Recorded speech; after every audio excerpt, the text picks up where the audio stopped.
Darling, you know that I want things to go our way.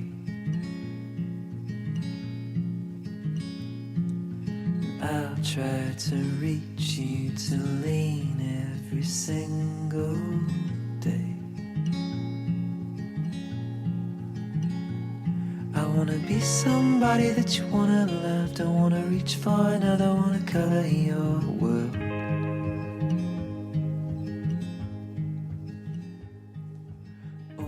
De plus en plus de gens veulent connaître la provenance de leurs ancêtres. On le voit avec le grand succès des tests génétiques qui nous sont offerts. Les tests nous donnent les zones géographiques de nos ascendants. Donc, on vient de où? C'est ce que les gens veulent savoir. Pour le vin, c'est un peu pareil. Les cépages que nous connaissons aujourd'hui ont une origine et les tests génétiques nous apprennent beaucoup de choses. Il y a une similitude entre l'homme et le vin. On a une histoire. On vient de quelque part. Le jus de vigne sauvage fermenté date d'une période très, très ancienne. Les peuples ont trouvé à un moment donné un moyen de faire fermenter le jus de vigne et ils ont trouvé un truc. C'est des temps, c'est très, très lointain. On parle d'à peu près 8000 ans d'aujourd'hui. Donc, c'est 8000 ans. C'est très, très ancien. Et ces peuples-là ont trouvé le truc, une genre de résine qui empêchait le vin de tourner au vinaigre. Et c'était le premier agent de conservation. C'était les sulfites du temps. Et par la suite, l'homme, avec ce jus de vigne sauvage-là, l'homme a été capable de le maîtriser avec la poterie, parce qu'on pouvait le garder, on pouvait le mettre dans des pots, on pouvait le transporter dans des jarres. Et les archéologues ont trouvé en Géorgie, dans le pays de la Géorgie, dans le coin de Tbilissi, des traces de dépôts. Donc, il faut retourner vraiment aussi loin que ça. C'est l'origine. C'est l'origine du vin, le fameux jus de vigne sauvage fermenté. C'est le plus ancien témoignage de la fabrication du vin par l'homme. On est c'est parti du Caucase et on est allé jusqu'en Méditerranée. La fameuse vigne sauvage par la suite a été cultivée. L'homme a pris le contrôle de la vigne. L'homme a voulu toujours améliorer la vigne avec le temps. Je vais prendre l'exemple du cépage Gouais. Aujourd'hui, on n'entend jamais parler de ce cépage-là, le Gouais. Mais c'est un des plus vieux cépages qui existe, qui a été introduit dans toute l'Europe par les Romains. Ce cépage-là, aujourd'hui, qui est presque disparu. Il y en a encore un petit peu. Mais ce cépage-là a donné, c'est tout à fait passionnant, la généalogie des cépages, c'est fantastique. Et le fameux Gouais a 63 descendants. Les descendants, c'est des cépages qu'on connaît aujourd'hui. Si je prends un autre cépage très ancien, le Muscat d'Alexandrie, c'est 60 cépages qui en découlent.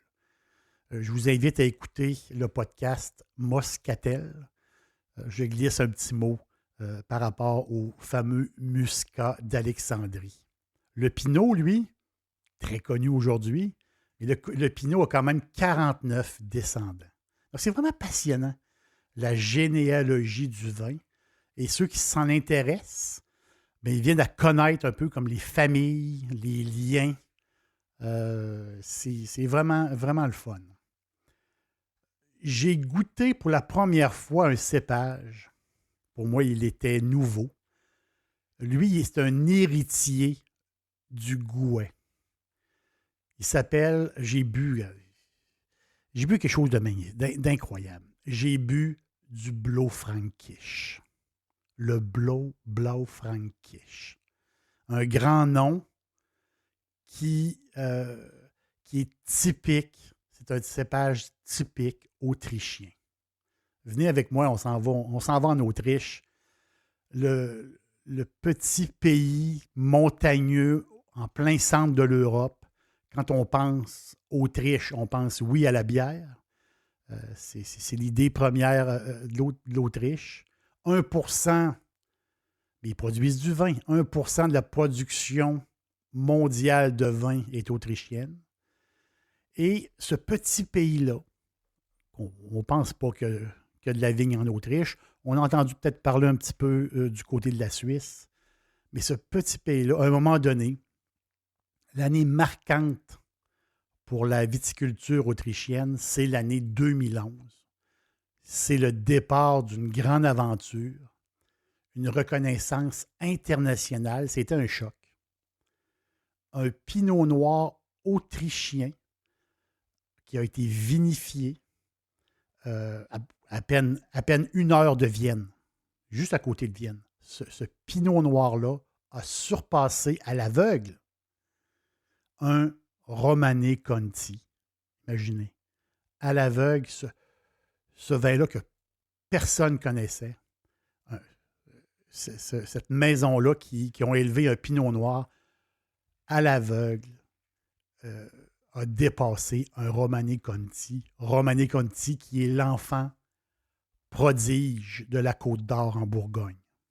Il y a des gens qui payent beaucoup, beaucoup de sous pour boire Romanée Conti. C'est un exploit. Et depuis 2011, je me répète, l'Autriche est sur la carte du vin mondial.